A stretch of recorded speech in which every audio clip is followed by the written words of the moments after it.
what a win for the Kings. What a performance from Zach LaVine, blowing out the Hornets by 42 points. Zach LaVine going for 42 points. And this was just such a necessary win.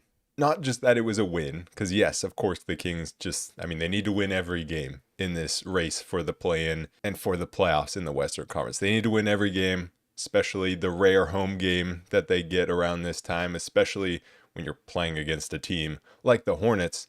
But also, it was just the way that they won this game and the way that Zach LaVine performed in this game that just has uplifted the vibes around this Kings team, because the vibes were at maybe an all-time low for this season after they came out of the All-Star break and just got absolutely dismantled by the Warriors. And so it was kind of a blessing to be able to play the Hornets here and be able to have a get-right game and have a game where you blow the other team out. But the thing is, the Kings needed to blow the Hornets out. They couldn't have this be a close game where they didn't really look good and it was close. Like, even if they won, they needed this to be a get-right game and to help build the confidence and camaraderie on this team. And that's exactly what it was. And it looked great in the first half, got a little worrying in the third quarter. It looked like we were going to have a close game and that we weren't going to blow the Hornets out. They got within 9, and it looked like the Kings team against the Warriors and in the other games that the Kings have played since the trade deadline. They looked horrible in the third quarter, but luckily it is the Hornets. And just right off the bat, you got to acknowledge, like, it's the Hornets. It's not like the whole season's turned around. It's not like I'm saying everything's better because we beat the Hornets. Of course it's not. It's the Hornets. They are an awful, awful team. But the Kings just did exactly what they needed to do. And the first half was super encouraging, especially the way that they were playing offensively, which we hadn't really seen this team be able to come together and play that way offensively. It looked a lot more cohesive. They were running a lot more through Sabonis, and that was leading to very good offense. And then obviously things didn't go well in the third quarter, but that's when you have a guy like Zach LaVine to be able to pick you up. He had 22 points in the first half, had a super quiet stretch there in the third quarter, which is actually kind of similar to what happened in the first half, and then he just turns it on in the fourth quarter. Can't miss, and this is what we know that Zach LaVine is capable of, and we were just waiting for him to have a performance like this in a Kings uniform. He started off his time with the Kings, obviously not shooting very well, but that had to turn around at some point, and it has, and he's been shooting better. And going 8 for 9 from 3 will definitely help the 3-point percentage. He's just one of the most fun players to watch when he gets hot, and so it was fun to be able to finally experience that. It brought me back to the Keegan Murray 3-point fest against Utah. The Kings went into that fourth quarter with like a 16-point lead, and then they got it up to like above 20, and it was like, okay, cool. And then the next thing I look up and it's like we're ahead by 30 plus points all of a sudden. It just happened so quickly, and Zach LaVine just needed this type of performance. Just for the fans to be able to see, like, hey, this is the guy that we've chosen to build around. Like, Sabonis and LaVine are the two guys that we're building this team around, and whether that's a good thing or not, like, it doesn't really matter. Like, that is the fact of the situation. And so for him to finally have a game, because I saw some Kings fans, not a lot obviously, but some Kings fans that were like, we need to change to the starting lineup. It could be Zach LaVine going to the bench. And I never agreed with that. I think someone else should go to the bench. But I didn't agree with that because it's like you've chosen to build around Zach LaVine. And so you need to actually build around him and be able to build an offense to kind of accommodate for him and allow him to be able to have performances like this. And I think what we've seen before this game is he was kind of being asked to be an on-ball player a lot, bringing the ball up the court, and he was the first sub out of the game, like De'Aaron Fox was, so that he could come back in and run the second unit, and that just wasn't working at all. And so in this game, we saw a lot of the offense back to getting the ball to Sabonis, and when Sabonis has the ball, usually good things happen. He had a lot of turnovers in this game. There were some questionable moments, but for the most part, the offense looked much smoother when they were operating through Sabonis. There was still the odd possession of maybe Malik dribbling around too much or LaVine dribbling around too much. But for the most part, it looked pretty good operating through Sabonis. To start the game, you had Monk getting a quick 5 points, playing off of Sabonis, getting a three, getting downhill. And then you had Sabonis cleaning up inside for second chance points. And so it was a little bit more of the offense that we're used to seeing from the Kings. Defensively, it wasn't great to start out with. Miles Bridges was exploiting mismatches, and the Kings starting lineup is just not versatile in any way. So it means the other team can get mismatches so easily, and that's really what was happening early on. Like Malik Monk got a layup on one end, and coming back the other way, he had to match up against Miles Bridges. Bridges, of course, takes advantage of the super small defender on him and scores. So you saw Miles Bridges getting hot. That wasn't necessarily a surprise because of the guys that were being asked to defend him. And we saw a very early substitution. Keon Ellis coming in for Malik Monk. And we've seen Doug Christie go to these early substitutions. This one felt a little earlier than normal. But I mean, I've said it a million times. I don't believe in this starting lineup. I think the starting lineup should change. But I don't think that the starting lineup will change because of, the politics of the NBA. You're not going to bench DeRozan. You're not really going to bench Monk at this point. And so instead, what Doug Christie is doing is he's getting Keon Ellis into the game very early on. And this time it is for Malik Monk instead of Zach LaVine. So then Malik Monk can play with the second unit later. And I feel like that's a much better spot for Monk than it is for LaVine.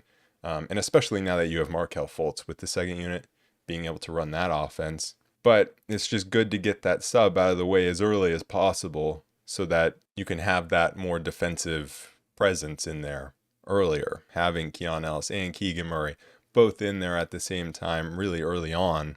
And of course, Keon comes in, immediately hits a three, and he hit that three coming off an off-ball screen from Sabonis.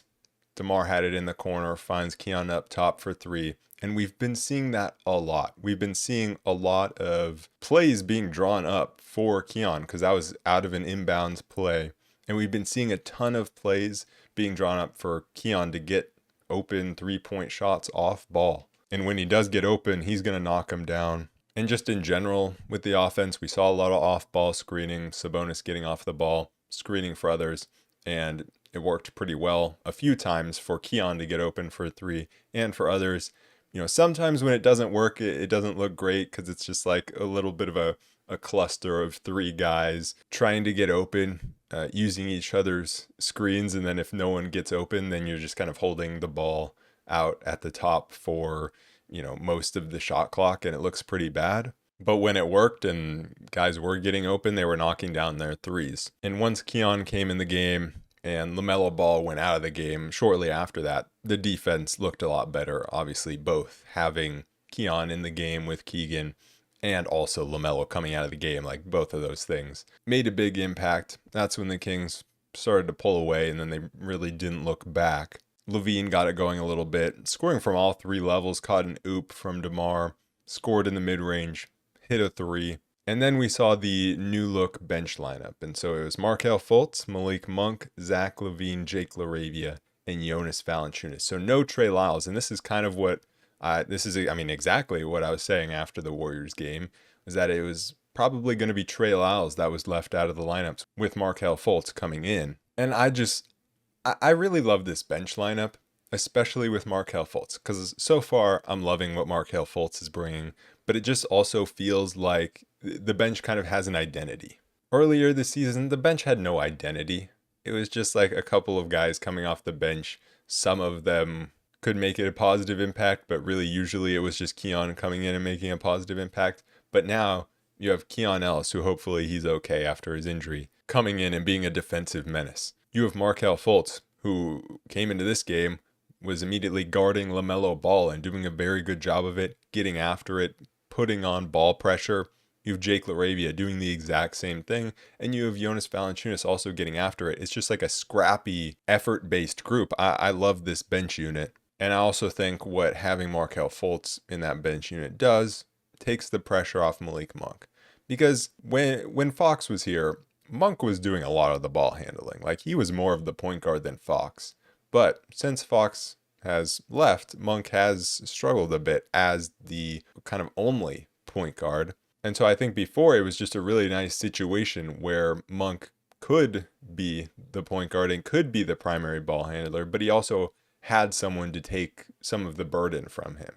And so now you have Markelle Fultz who can be that guy, and it still doesn't improve the starting lineup. Monk still has to be the guy with the ball in his hands there, but hopefully in the starting lineup, a guy like DeMar or Sabonis or whoever has it going, like if LaVine has it going, then hopefully they can take some of that burden. But for that bench unit, you now have Markelle who can take some of the ball handling burden from Monk, free him up to play him in his more comfortable role. And I don't necessarily think the offense looked all that pretty with that bench unit. But then again, I don't really expect it to.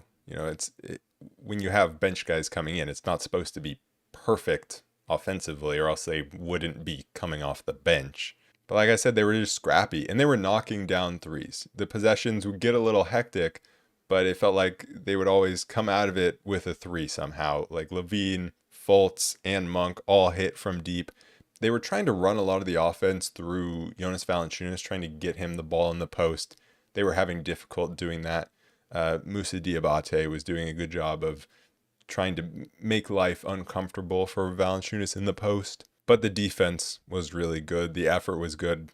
They were rotating well. You had Malik Monk, the rim protector, in this one. It was funny, like Malik Monk coming from behind, getting a block, and then Jonas Valanciunas picking up the ball and pushing it up the floor. So they kind of swapped positions there. Monk, the rim protector, Valanciunas, the point guard, bringing the ball up the court a couple of times. Valanciunas did that, which was terrifying. But overall, the defense in the first quarter looked good, especially once that first sub was made. And of course, it's the Hornets. Their spacing was just bad. Like Josh Green just missed a ton of open shots. The Kings could just leave certain players and be comfortable with it. So of course it's going to get tougher from here. But we need to see this type of game, even if it is against the Hornets, to get going in a positive direction. And we saw Markelle Fultz guarding LaMelo Ball and just at the start of the second quarter just stripping the ball from him. It was an amazing steal, and then he pushes it the other way, gives it to Monk. Monk finds DeMar in the corner. DeMar hits that corner three, and he's been shooting the three super confidently, hit another one shortly after. And the energy about the Kings just felt so much better, and I think a lot of it was like guys getting after it defensively, and Markelle Fultz being a part of that, and just Jake LaRavia, like I said, the bench coming out and setting a tone defensively. Guys were just getting after it, and Sabonis came back in the game, and he was out there on the perimeter pressuring the ball.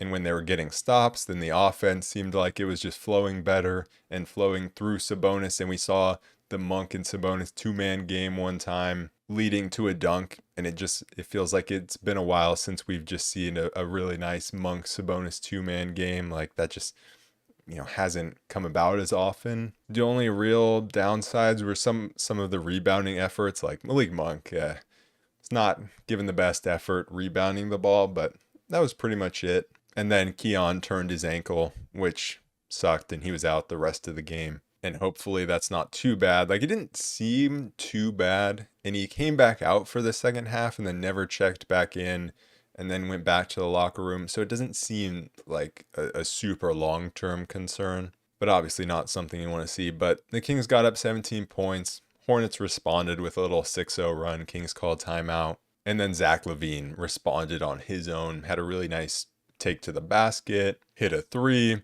had another really nice take. That was an and one, missed the free throw. Then you could see he was just feeling it. Takes another tough three, gets a lucky bounce to go in. Then he got deep post position. Sabonis found him, drew a foul there.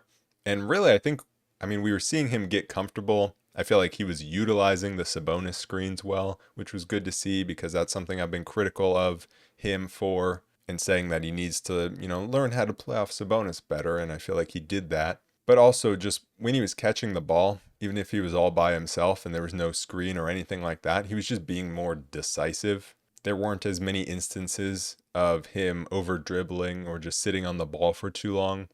He was just into his move whether that was driving to the rim, pulling up for three, whatever. There were a few turnovers late in the second quarter that were a little rough, like Sabonis in transition tried to throw a lob. That one wasn't necessarily a rough one, but that was a really nice defensive play. But then he had like two more turnovers that were really rough in like transition moments, just kind of overcomplicating things. But it didn't seem like too big of a problem in the moment, but then that did kind of carry into the third quarter. But at the time, it was like, it was fine because everything was running through Sabonis. He had some rough turnovers, but for the most part, everything was just super positive. So you could kind of live with those a little bit, even though they were a little questionable. And the Kings defensively were just getting up into the Hornets and making them super uncomfortable. And Doug Christie was loving it from the sidelines. Like Sabonis put pressure on Nurkic on the perimeter, batted the ball away, and Doug Christie was just loving it on the sideline. And they were just frustrating the Hornets. LaMelo Ball got a technical foul there, and the Kings were up 20 at halftime. If they just, started the third quarter well, this game was going to be over. But they didn't start the third quarter well, and offensively, it was just really rough. It was a 4-0 Hornets start, and it was just a really slow start. Fouls and just constant stoppages, but the Kings called an early timeout after that 4-0 start. But even after that, the Kings offense just kind of stood still. Nobody was moving. Doug Christie was on the sideline yelling, "Move, move, move." And just no one was really moving with that much purpose. And there were moments where Sabonis had the ball just kind of dribbling around the middle of the court looking for someone to move. And no one was moving. No one was getting open. I think the Hornets did do a better job of pressuring guys and not allowing easy passing lanes. But the Kings needed to move with more purpose. And then they started turning the ball over. And Yusuf Nurkic all game was just selling out for steals in the passing lanes against Sabonis. And the Kings just couldn't realize it. They kept throwing the ball straight to Yusuf Nurkic. And the Kings, they couldn't complete passes into Sabonis in pretty easy spots. Like Sabonis was pretty open. And that's where a lot of their problems were, just trying to get the ball to Sabonis in the middle of the floor. Yusuf Nurkic was causing problems. The Kings' first basket came on Keegan attacking. A really nice feed to Sabonis. Sabonis missed it. Keegan cleans up the miss. And then we saw Markelle Fultz be the first sub instead of, obviously, Keon Ellis because he was out. So Markelle comes in for Malik Monk. But the offense, it still continued to struggle. But we were just kind of lucky. I would say we were lucky that the Hornets didn't really capitalize. I mean, the Kings' defense wasn't bad, but it wasn't good either. Like, the Hornets were just bad offensively in the third quarter. And we got lucky that they didn't come back. Because every time I would look at the score, I was like, somehow we're still ahead double digits in this game. And I think DeMar did a really good job of getting to the free throw line because we got the Hornets into the penalty super early on. So that always helps when things aren't really going well offensively. DeMar getting to the free throw line, he was 8 for 8 from the line and just kind of constantly putting points on the board when the Hornets weren't really putting that many points on the board themselves. But Malik Monk had a ton of turnovers. I think the Kings had 8 turnovers in that third quarter. They ended the game on 18. And Malik Monk was just really feeling the pressure, bringing the ball up the court.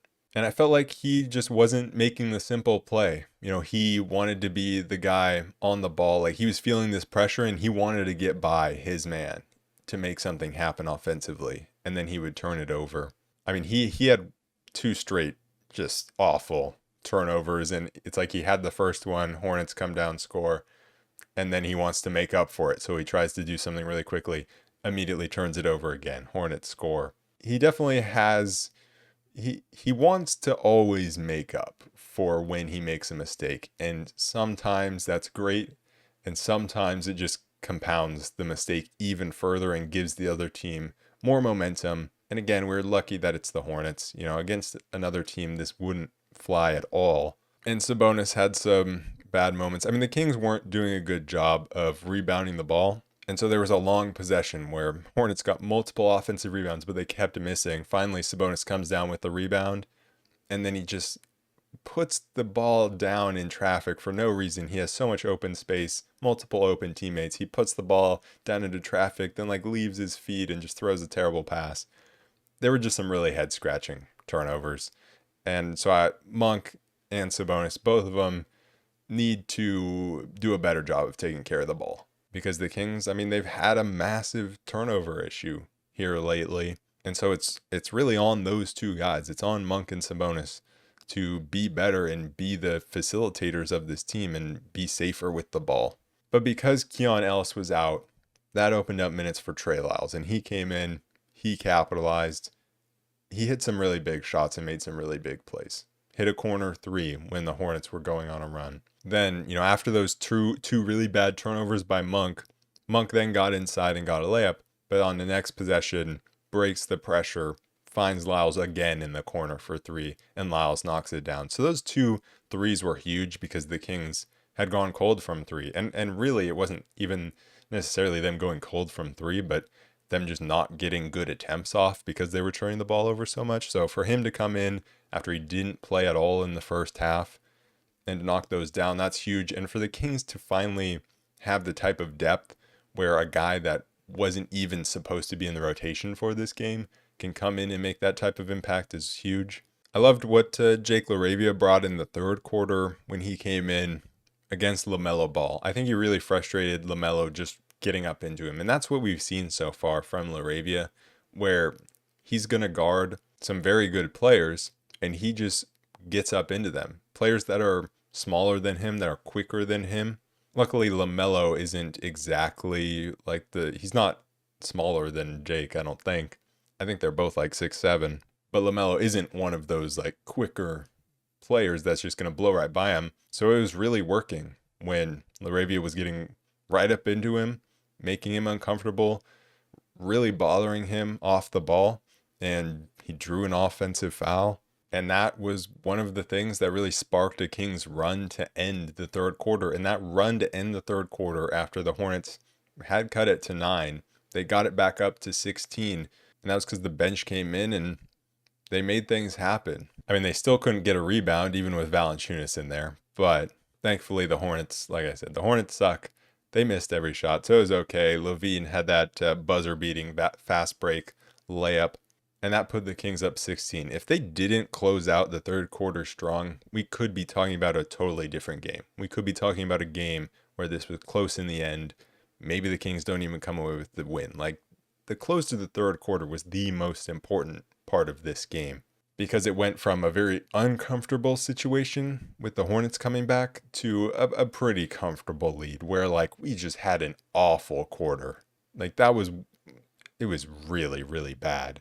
And our lead went from 20 to 16. We'll take that every time. And then the start of the fourth quarter was just the Zach LaVine show. I mean, at first, Valanciunas had that massive rebound and drew a foul, and he was just getting hyped. I loved that.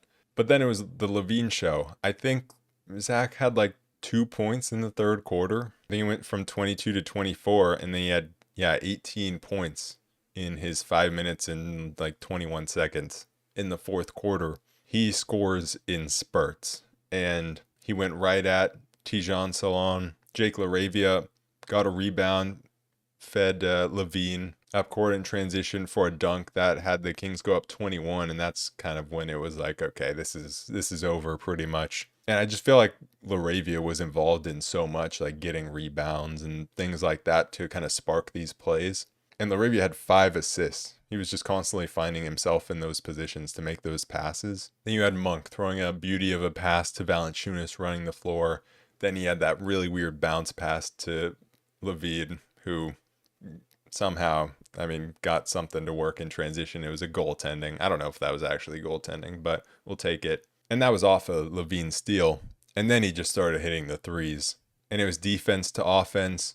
Charlotte called the timeout at one point, and then out of that timeout, LaRavia just completely picks the pocket of a Charlotte Hornet and finds LaVine again for 3. And then the crowd was getting into it, standing up in a 30-point game with like 7 minutes to go in the fourth quarter. And everyone just wanted Zach LaVine to shoot it so bad, and the Hornets knew it. And so I feel like the Kings crowd kind of impacted the game there, where like they were getting so hyped that the Hornets were like, we cannot let Zach LaVine shoot this. So they like triple team him, and Lyles gets an easy dunk underneath. But then that last three that he made, where they did throw numbers at him and he just pulled it anyways, was incredible. Every single one was just a swish, nothing but net. Crazy pull-ups in transition. It was fun. And then even in garbage time, you had Devin Carter getting in on the fun, hitting a step back three. So just, it was like a party atmosphere, you know? You got to have some of these games. And this was one of the reasons that I was excited when the Kings got Zach LaVine. Because look, how it translates to wins and losses and the bigger picture, that's one thing. But sometimes you do have to just think about these individual games where it's like, that was just a fun time, you know? And that's a lot of what this is about. Because the Hornets are an awful team. You know, how much am I actually taking away from this? Hopefully the Kings can continue to build on this. I think there were some things that are sustainable, but also some of the guys that were playing in the Hornets' actual rotation continue to play into garbage time, and the Kings' garbage time unit was demolishing them too. Like the Hornets' garbage time unit was a joke. Like, they were just throwing the ball straight to the Kings every single time. You had Devin Carter throwing a behind-the-back pass and then Fultz giving it back to him. You had Isaiah Crawford doing a spin move into the lane to get a layup. You had Mason Jones just like shredding a guy off him and hitting a step back mid-ranger. I mean, the Kings' garbage time unit was taking him to school. And so that was fun. I always love when, in a win like this, the garbage time unit also plays well, because sometimes it can be like, you know, the garbage time unit just is turning the ball over and it's not great, and then it's like, okay, well, that was a cool win, but it kind of like dies off towards the end. But I like when the garbage time unit continues to play well, and so it kind of keeps the vibes up, you know. And thank you to Markelle Fultz for fouling Moussa Diabate, sending him to the line so he can miss 2 free throws, and we all get free pizza. Going through some of the individual performances, of course, we start with Zach LaVine. In 31 minutes, he scores 42 points, 16 for 19 from the field, 8 for 9 from three-point range. This guy has some of the most efficient 40-plus point games of all time. When he is on, and he just doesn't miss. So we need more of that from him coming into, you know, this tough final stretch of the season if we want to make any noise here. Sabonis didn't get the double-double, but did get the 10 rebounds. So 7 points, 10 rebounds, 7 assists, 4 turnovers. 4 turnovers, when you look at that, that's like not actually that bad for him. It wasn't 27 minutes. But I feel like he didn't have any of his usual like illegal screen turnovers or other types of like offensive foul turnovers. They were all like actually throwing the ball away. But he went 3 for 6, 0 for 2 from 3. But despite some of the turnover problems, it was just, I thought the amount that he was involved in the offense was super positive, and that led to just better looking offense for the Kings. DeMar, 18 points, 4 for 13 from the field, 2 for 3 from 3, but 8 for 8 from the free throw line, had 7 rebounds in there. Despite not being super efficient, he was important getting to the free throw line in that third quarter, and it was also nice to see a game where he didn't get totally scorched defensively. The last few games for him, the Warriors game and the few before the All-Star break, he looked worse than ever defensively, and so it was nice to see him, you know, not completely get scorched defensively. Malik, 13 points, 10 assists, so had the double-double there, 5 turnovers, 5 for 14 from the field, 2 for 8 from 3, made some great passes, made some great plays, had some great moments, also had some horrible moments, had some really bad turnovers, was not rebounding the ball well, so kind of a mixed bag for Malik. I feel like he thought he had it going early on, especially from deep, and so he kept taking them, ended up going 2 for 8. His 3-point percentage has not been super pretty this season, but we're just going to need him to just be a little more sound with the basketball. Got to bring down those turnovers a little bit. Keegan, 10 points, 5 rebounds, couple of steals, 4 for 9 from the field, 2 for 6 from 3. Just a solid game for him, nothing too much. Off the bench, you had Keon getting injured, but coming in and hitting those 2 early threes. Lyles played 13 minutes, scored 8 points, had 4 rebounds, had an assist, had a steal, was a plus 28. Instant impact for Trey coming in. And everyone on the bench, like LaRavia was a plus 28, Valanciunas was a plus 28. All those guys making a positive impact. LaRavia didn't take a shot in this game and had a super big impact, getting 5 assists, 2 rebounds, a steal. Valanciunas was really solid, picking up 6 points, 8 rebounds, a block, a steal. And Markelle Fultz playing some great defense, scoring 5 points, 3 steals, 4 rebounds. What I really like about Markelle is him coming in as a point guard, being able to handle the ball, but also giving us that kind of positional size. And it's not just size in terms of length. He is a long player, but I think he's also a strong player, which is something that the Kings don't really have at the guard position. He kind of does defensively what Fox was doing a little bit. And so I like that he's able to come off the bench and we have that type of guard defender that can go out and bother lead guards while also being a positive offensively. He went 1 for 2 from 3. The shot doesn't look pretty, but he's not someone who I, expected the Kings to sign. And when they did, I was just like, cool. And I still didn't expect him to play much. And here he is playing real rotational minutes and having a big impact. I mean, obviously coming in and filling a hole at the point guard position, especially if Keon is out for a couple of games. Markelle's a great guy to kind of come in and fill that role. Trey Lyles gets his minutes back. And so we'll be okay even if a guy like Keon misses a few games. Or at least the bench will be okay. I don't know. Missing Keon is still massive when you consider the starting lineup and how he comes in early in games. It's obviously going to be tough to replace that if he does miss some games here. But the Kings needed this win. They also need the next win on Wednesday against the Jazz. It's in Utah. The Kings have a 4-game road trip coming up here, and it's a tough one. Utah, not tough. Got to go get that win. But then you have Houston, Dallas, and Denver. Denver's been super hot. Dallas, a team right around us in the standings, a team that we just beat recently before the All-Star break in overtime, but they were without a bunch of guys. And just looking at the Kings' schedule, I mean, it's tough coming down the stretch. Luckily, the Suns kind of suck. And so if they keep sucking, then we'll be safe in 10th place. But obviously, we don't want 10th. I mean, I guess I'd be okay with 10th because it's better than dropping out of the play-in, but we got to look up, We got to chase down some of these teams in front of us, whether that's the Mavericks or the Timberwolves, although unfortunately they just had a crazy comeback against the Thunder, or the Warriors. And it's not like one game against the Hornets is making me a believer in this team or anything, but it's improved the vibes by a lot. And I do think the offense should continue to improve. The offense just has to be better than what we've seen previously. It should be closer to what we saw in the Charlotte game for most of the game. And that's what we need it to be, because the defense just probably isn't going to be great. Hopefully the defense can improve a little bit, but the ceiling just is not high there. So the offense just needs to get comfortable with each other. They've had like 3 practices now this last week. That should help big time. So yeah, that is it for this episode of the Roll Report. I will be back on Wednesday to recap that game against the Jazz. So I'll see you guys then. Peace.